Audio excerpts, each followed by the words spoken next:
যারা কনটেন্টের ভিতরে background music ব্যবহার করেন, এদের জন্য একটা বিশেষ ইনফরমেশন সেটা হচ্ছে আপনারা অনেকেই বিশ্বাস করেন যে ফেসবুক লাইব্রেরি থেকে যদি আমরা বিভিন্ন কপিরাইট ফ্রি মিউজিক ইউজ করি তাহলে হয়তো আমরা কোনো কপিরাইট পাবো না। এটা কিন্তু আসলে ঠিক না।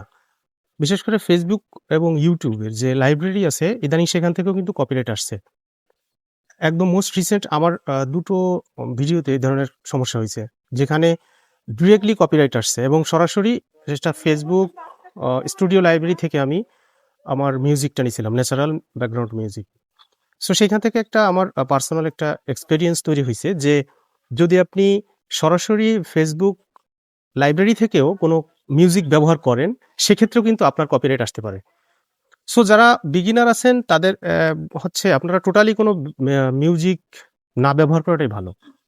যদি আপনার বিশেষ কোনো প্রয়োজন হয় যে আপনি মিউজিক ব্যবহার করবেন, তবে আপনি সেটা কিনে ব্যবহার করবেন।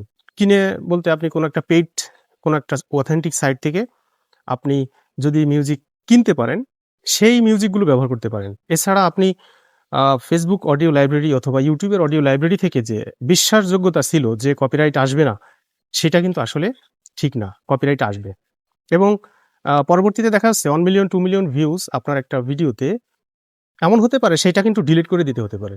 তো তখন কিন্তু আসলে একটা হতাশার জায়গা তৈরি হবে যে আমার 2 মিলিয়ন ভিউর একটা কনটেন্ট সেটা আমাকে ডিলিট করে দিতে হচ্ছে।